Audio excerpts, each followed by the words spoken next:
नमस्कार। आजकल भारत में डिजिटल पेमेंट की बात करें तो मतलब यूपीआई ही है ना? हम सब इसे रोज इस्तेमाल करते हैं। लेकिन एक मिनट, क्या आपको पता है कि इसमें एक बहुत बड़ा बदलाव होने वाला है? एक ऐसा बदलाव जो पैसे मांगने और भेजने का पूरा तरीका ही बदल कर रख देगा। जी हाँ, national payments corporation of India, जिसे हम एनपीसीआई कहते हैं, एक नया नियम ला रहा है।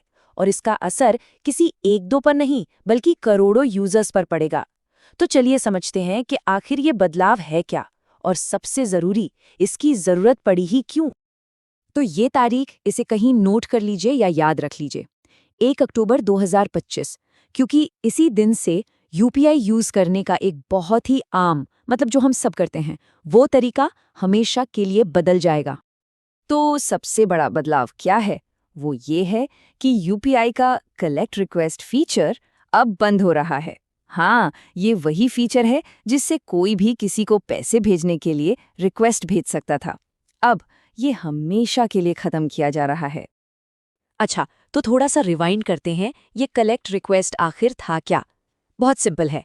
ये एक ऐसा फीचर था जिसमें मान लीजिए मुझे किसी से पैसे लेने हैं, तो मैं उसे एक पेमेंट रिक्वेस्ट भेज सकता था। मतलब एक तरह से आप डिजिटल तरीके से पैसे मांग रहे हैं। इसी को पुल ट्रांजैक्शन भी कहते हैं। तो इसका सीधा सीधा मतलब ये हुआ कि अब आप गूगल पे हो, फोन पे हो या पेटीएम, किसी भी ऐप पर किसी को पैसे के लिए रिक्वेस्ट नहीं भेज पाएंगे। आम यूजर्स के लिए पैसे मांगने का जो डिजिटल तरीका था वो अब बस खत्म।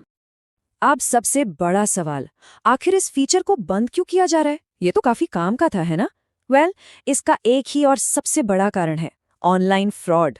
जी हाँ, धोखाधड़ी की बढ़ती घटनाएं और यूजर्स की सेफ्टी। यही वो कंफ्यूजन था जिसका स्कैमर्स या कहिए धोखेबाज पूरा फायदा उठा रहे थे। वो लोगों को गुमराह करके कलेक्ट रिक्वेस्ट भेजते थे। और होता क्या था? बहुत से लोग बिना सोचे समझे या गलती से ये मान लेते थे कि उनके अकाउंट में पैसे आ रहे हैं और रिक्वेस्ट अप्रूव कर देते थे। पर होता था इसका ठीक उल्टा। तो ये घोटाला काम कैसे करता था? सोचिए, धोखेबाज ने एक रिक्वेस्ट भेजी, यूजर को लगा कि अरे वाह पैसे आ रहे हैं। उन्होंने जल्दी से अपना पिन डाला और बस पलक झपकते ही अकाउंट से पैसे कट जाते थे। आने की जगह पैसे चले जाते थे। तो बस इसी लूपहोल को, इसी खामी को एनपीसीआई ने पकड़ा और यूजर्स को ऐसे बड़े बड़े फाइनेंशियल फ्रॉड से बचाने के लिए ये जरूरी और कड़ा कदम उठाया है। ठीक है, तो पुराना सिस्टम तो जा रहा है। अब सवाल है कि नया सिस्टम कैसे काम करेगा। अब सब कुछ एक बहुत ही सिंपल और ज्यादा सिक्योर मॉडल पर चलेगा, जिसे कहते हैं पुश ओनली मॉडल। इसमें सारा का सारा कंट्रोल पैसे भेजने वाले के पास होता है। पुश ट्रांजैक्शन का मतलब क्या है? सीधा सा मतलब है कि पेमेंट की पूरी प्रोसेस सिर्फ वही इंसान शुरू कर सकता है जो पैसे भेज रहा है। मतलब जिसे पैसे मिल रहे हैं वो ट्रांजैक्शन को इनिशिएट नहीं कर सकता। पूरा कंट्रोल भेजने वाले के हाथ में। सिंपल। तो फर्क एकदम साफ है ना? पहले क्या था? पैसे पुश भी हो सकते थे और पुल भी, मतलब भेजे भी जा सकते थे और रिक्वेस्ट करके मांगे भी जा सकते थे। लेकिन अब सिर्फ एक ही तरीका होगा। पैसे सिर्फ पुश किए जा सकेंगे, और वो भी पूरी तरह भेजने वाले के कंट्रोल से। तो अब वो लोग क्या करें जिन्हें पैसे मांगने की आदत थी? तरीका थोड़ा बदलेगा। अब उन्हें अपनी यूपीआई आईडी या अपना क्यूआर कोड या फिर अपना बैंक अकाउंट नंबर सामने वाले को भेजना होगा, ताकि वो इंसान खुद पेमेंट शुरू करके सीधे पैसे भेज सके। देखिए, ये समझना बहुत जरूरी है कि ये फैसला कोई अचानक नहीं लिया गया है। ये एक बड़ी पिक्चर का हिस्सा है। एनपीसीआई और आरबीआई मिलकर यूपीआई के पूरे इकोसिस्टम को लगातार बेहतर और ज़्यादा से ज़्यादा सुरक्षित बनाने की कोशिश कर रहे हैं, और ये उसी का एक हिस्सा है।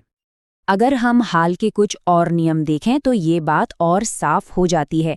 जैसे पर्सन टू मर्चेंट यानी P2M ट्रांजैक्शन की लिमिट को इंश्योरेंस और लोन जैसी चीज़ों के लिए 1 लाख रुपए तक बढ़ाया गया। तो एक तरफ सहूलियत बढ़ रही है और दूसरी तरफ कलेक्ट रिक्वेस्ट जैसे फीचर को हटाकर सेफ्टी बढ़ाई जा रही है। एक बैलेंस बनाया जा रहा है।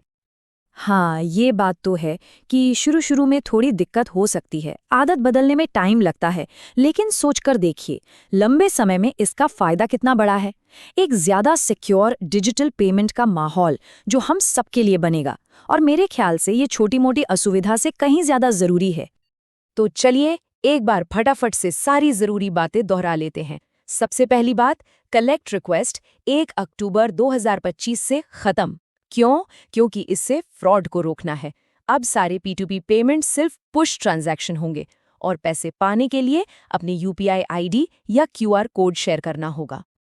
और आखिर में एक सवाल जिस पर सोचना बनता है, टेक्नोलॉजी में किया गया ये एक बदलाव क्या वाकई भारत में डिजिटल पेमेंट्स के भविष्य को हम सबके लिए पहले से कहीं ज्यादा सुरक्षित बना पाएगा? ये वक्त ही बताएगा।